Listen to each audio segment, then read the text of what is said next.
As a matter of course, I've always avoided meeting local politicians, especially socially. Well, this is down to the fact that as a political satirist, I know that there's a distinct possibility that I'll either already have insulted them, or if not, then I probably will do so in the very near future. So I just sort of stay out of their way. Now, my criticism of our political class has led to an unfortunate misconception that I hold them all in the same low esteem. And this is not the case. Admittedly, we do seem to be blighted by an uncharacteristically high number of intellectually challenged, culturally myopic miscreants, seemingly incapable of uttering a sentence which doesn't begin with "What foretell is a situation? What foretell is a cause of them is your shade, as Timmins on the other shades. What foretell responsible for the whole thing? It always says so it is, as Timmins on the other shade." But I would recognise it would be a crass misrepresentation to lump all these elected representatives, of whom there are an inordinate number, considering how minuscule our population. Well, it'd be wrong to lump them all into the same boat. So let me state here today, sitting here, that I can think of at least four.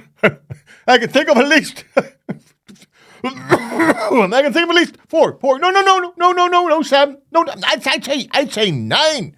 I'd say nine local politicians who would be successful politicians in a normal society where being elected wasn't down simply to a sectarian headcount. One of that number would have been Michelle Gildernew, the ex-Sinn Fein MLA and MP for Fermanagh and South Tyrone. Now, unbelievably, I happened to bump into Michelle many years ago while at lunch in Belfast. I was sitting there having my lunch when I became aware that someone was looming over me from behind. On looking up, I discovered none other than Michelle Gildernew looking down at me. She reached over and placed a glass of water in front of me, saying, "I always said if I met you, I'd buy you a drink." And with that, she turned and walked away.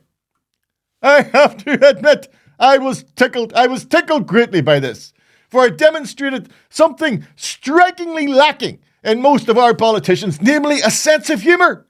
And a devilish sense of humour at that. So I was genuinely surprised to hear this week that Sinn Fein had decided to end their relationship with Gildernew. This Michelle Gildernew, after all, was one of their most successful electoral candidates and a stalwart of republicanism in Mid-Ulster for decades. And unlike many of her colleagues, she was an articulate exponent of the cause of Sinn Fein, never once putting a foot wrong either in her public or private life. Her only electoral defeat came in the European elections, but at that time, the Deputy Leader, Michelle ONeill, gave this assurance about the future of Michelle Gildernew. That's because her career as an elected politician ended when she failed to gain a seat to the European Parliament in the Republic last year. At the time, this was the party response. But there'll absolutely have to be a role for Michelle in going forward. She has been a stalwart in that constituency for so long, and she will be backed in whatever role, whatever form that will take. Well, considering what's happened this week, we must presume something has changed in Michelle ONeill's attitude.